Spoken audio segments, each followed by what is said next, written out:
نہاتے وقت کلمہ طیبہ یا قرآنی آیات پڑھنا کیسا ہے؟ بسم اللہ الرحمن الرحیم۔ السلام علیکم ورحمۃ اللہ وبرکاتہ۔ محترم ناظرین، ایک مرتبہ حضور اکرم صلی اللہ علیہ وسلم پانی کے کنارے تشریف فرما تھے کہ ابو جہل آیا اور اس نے کہا کہ اگر آپ صلی اللہ علیہ وسلم سچے ہیں تو اس پتھر کو بلائیے جو پانی کے دوسرے کنارے پر ہے، کہ وہ پتھر تیرتا ہوا آئے اور ڈوبے نہیں۔ تو حضور اکرم صلی اللہ علیہ وسلم نے اس پتھر کو اشارہ فرمایا تو وہ پتھر اپنے مقام سے اکھڑا اور پانی کے اوپر تیرتا ہوا آپ صلی اللہ علیہ وسلم کی خدمت میں حاضر ہو کر اللہ تعالیٰ کے ایک ہونے اور آپ صلی اللہ علیہ وسلم کے رسول برحق ہونے کی گواہی۔ آپ صلی اللہ علیہ وسلم نے فرمایا، اے ابی جہل، یہ تیرے لیے کافی ہے۔ اس نے عرض کیا، اس شرط پر کہ وہ اسی طرح وہیں چلا جائے جہاں سے آیا تھا۔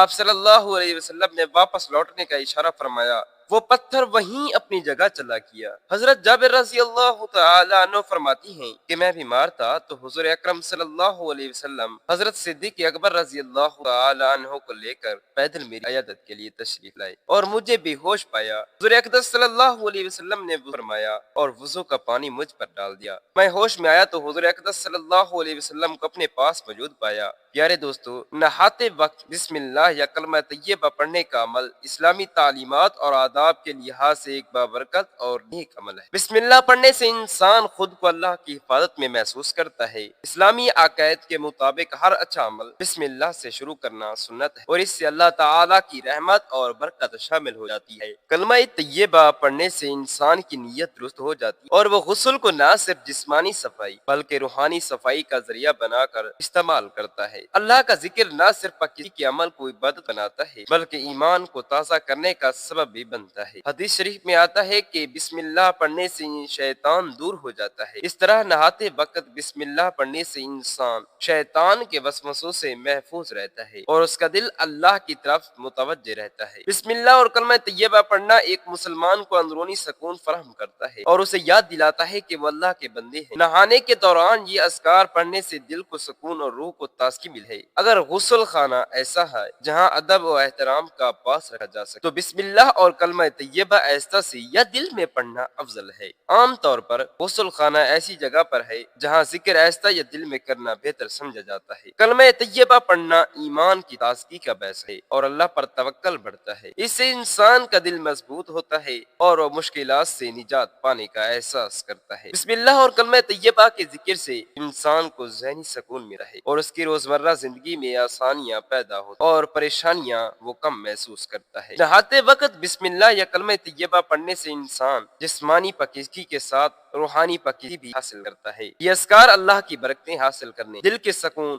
شیطان سے حفاظت اور اللہ سے قربت کا ذریعہ بنتے۔ اسی لیے غسل کے دوران ان اذکار کو اپنی نیت میں شامل کر کے انسان اپنے عمل کو اللہ کے قریب ہونے کا ذریعہ بنا سکتا ہے۔ جب حضور نبی کریم صلی اللہ علیہ وسلم نے مکہ مکرمہ سے مدینہ منورہ کی طرف ہجرت فرمائی تو قریش مکہ نے لوگوں میں اعلان کر دیا کہ جو محمد صلی اللہ علیہ وسلم اور ان کے ساتھی کو نعوذ باللہ مارے گا یا پکڑ کر لے آئے گا تو اس کو 100 سرخ اونٹ انعام میں دیے جائیں۔ سراقہ اپنے علاقے کے سرداروں کے پاس بیٹھا تھا کہ کسی نے آ کر کہا کہ فلاں راستے پر دور سے تو شخص جاتے ہوئے دکھائی دیے ہیں، مجھے معلوم ہوتا ہے کہ یہ وہی ہیں جن کو قتل کرنے یا گرفتار کرنے کے لیے قریش مکہ نے سرخرو کے انعام کا اعلان کیا ہے۔ سراقہ نے جب یہ سنا تو اسی وقت اٹھا اور گھر جا کر تیاری کی اور اپنی لونڈی کو کہا کہ میرا گھوڑا فلاں راستے پر لے جاؤ، میں آ کر وہاں سے تجھ سے لے لوں گا۔ چنانچہ سراقہ بن مالک 100 سرخ اونٹوں کے لالچ میں حضور نبی کریم علیہ الصلوۃ والسلام کے طاق کو سراقہ بن مالک کہتے ہیں کہ میں گھوڑے پر سوار ہو کر گھوڑے کو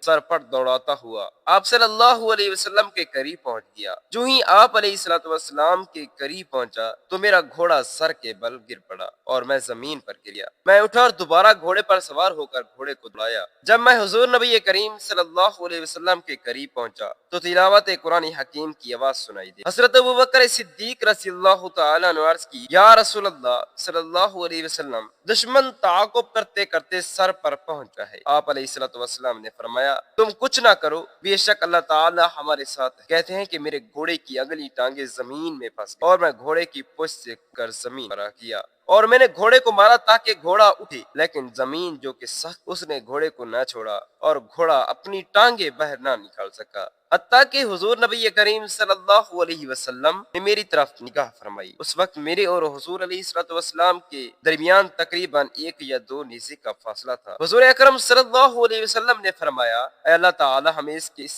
شر سے محفوظ فرما جس کا اس نے ارادہ کیا ہے۔ سراقہ کہتے ہیں کہ اس وقت میرے گھوڑے کی چاروں ٹانگیں زمین میں چلی۔ میں نے بلند آواز سے پکارا، یا محمد صلی اللہ علیہ وسلم، میرا گھوڑا بہہ نکلا ہے تو مجھے آپ صلی اللہ علیہ وسلم سے کوئی غرض نہ ہو۔ سراقہ کہتے ہیں کہ میں نے یہ شرط بھی رکھی کہ جو بھی آپ علیہ الصلوۃ والسلام کے تعاقب میں آئے گا میں اس کو بھی واپس کر دوں گا۔ اس وقت آپ صلی اللہ علیہ وسلم نے فرمایا، اے اللہ پاک، اگر یہ اپنی بات میں سچا ہے تو اس کے گھوڑے کو چھوڑ دے۔ پس زمین نے میرے گھوڑے کو چھوڑ دیا۔ میں نے مال و متاع حضور نبی کریم صلی اللہ علیہ وسلم کی خدمت میں پیش کیا، جس کو آپ علیہ الصلوۃ والسلام نے قبول نہ فرمایا اور فرمایا کہ ہمیں اس مال سے کوئی غرض نہیں، بس ہماری بات کو مخفی رکھنا۔ جب مکہ مکرمہ فتح ہوا تو سراقہ وما اپنے قبیلے کی حاضر خدمت ہوا اور مسلمان ہو گیا۔ ایک آدمی کو حضور علیہ الصلوۃ والسلام نے اسلام کی دعوت دی تو اس نے عرض کیا کہ میں ایمان نہیں لاؤں گا یہاں تک کہ آپ صلی اللہ علیہ وسلم میری لڑکی کو زندہ فرما دے جو فوت ہو۔ آپ صلی اللہ علیہ وسلم نے فرمایا